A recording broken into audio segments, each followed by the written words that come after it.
Man, I can't understand why so many people are sleeping on this sneaker. Perfect.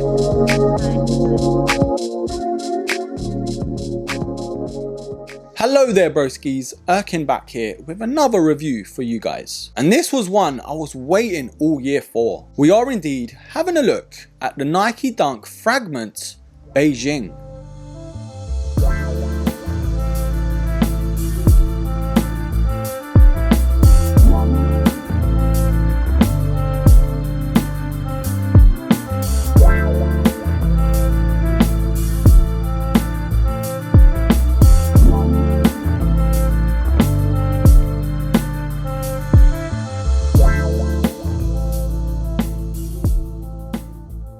Now, just like a lot of you out there, I took an L on release and I ended up paying resale. But I'll be honest, I'm not even mad. I only paid £20 over retail price. And for a sneaker of this caliber, it's a Nike Dunk, it's a Fragment and Nike collaboration. Honestly, I don't know what's going on. Now, before we get into why I think the resale value is so low for this sneaker, these did release on the 18th of June here in the UK. And for a retail price of £130 or $150. I don't know about you lot if you've got hairy noses, but when you trim your nose hairs, bruh, it itches inside. I can feel it itching my brain. And broskies, I haven't just woke up, it's just hay fever. Bruh. Now, in terms of the box it comes with, it's a nice sleek Nike black box, which is very nice to see. It's not the most exciting box, but it will do a lot better than the red standard one. But on the product sticker, it does read Nike Dunk High / Fragment, and the official colorway is wine, black and white. Now, this was my first time buying on eBay since they started off that authentication thing over here in the UK. Now, I know they've had it over in America for quite some time now, but we've just received it over here. And I've got to say, I'm pretty happy with the results. You get like a card to show you it's been authenticated and to give you some instructions as well, and it comes with a nice little tag. But the plot twist is the tag actually has an NFC component to it. Now, all you've got to do is turn your NFC on and put your phone right next to the tag, and it comes up what has actually been authenticated. Now, I don't know if StockX actually does the same thing because I've never really bought off StockX. I have actually bought from Go, and the less I say about that, the better.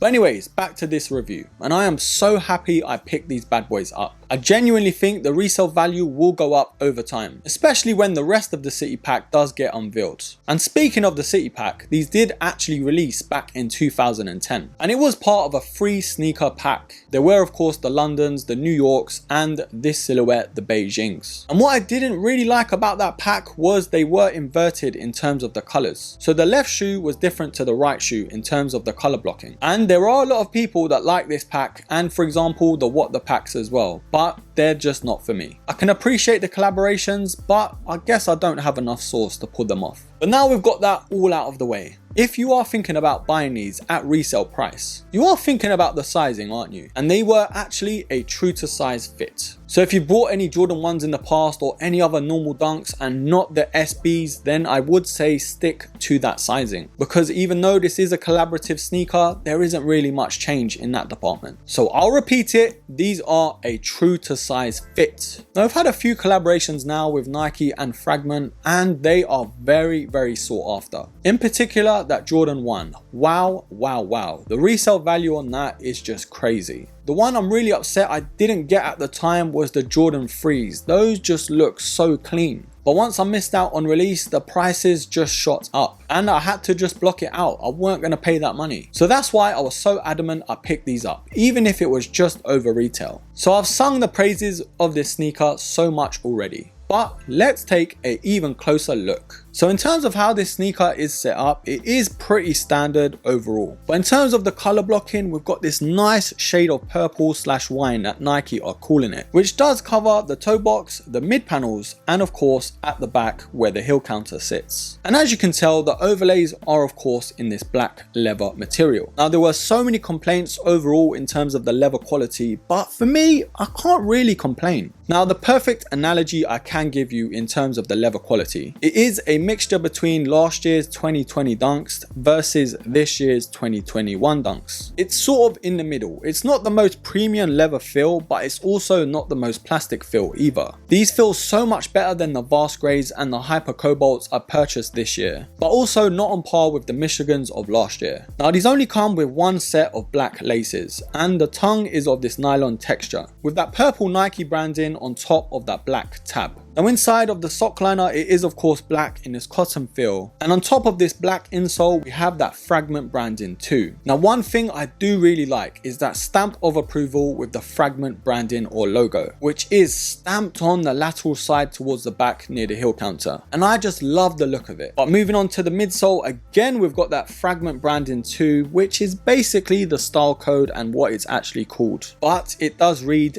DJ0382 Summer 21 MNSB SK376 Nike Dunk High F Fragment design. Now I'm actually glad they went with this white midsole. If they went all black, I don't think these would have popped as much. But rounding off this sneaker, it is your standard black Nike Dunk outsole. You know, my actual thoughts on this sneaker, why I wanted it so badly, is because there is no hype behind it. I think the more hype a sneaker is, I kind of get put off it. But just like every other buy or buy episode, we still have to decide whether these are a buy or a buy. Now I've kind of given it away already because I've paid resale. Yes, it is for my personal collection, and to be honest with you, I just can't wait to rock these. I've actually had to hold out to wear these out because I wanted to get the review done first, but now this is done, I'm just gonna wear these even to Asda. But in all seriousness, there's only a couple times I've paid resale, and this is one of them. And I am so happy I got these. And for £20 over retail, I'm not gonna complain one bit. I was gonna hold out and wait, but when I saw those stock X prices slowly creep up, I was just thinking we can worry about the rent later. We have to get them now. And of course, I'm glad I did. But overall, I am indeed gonna give these a buy.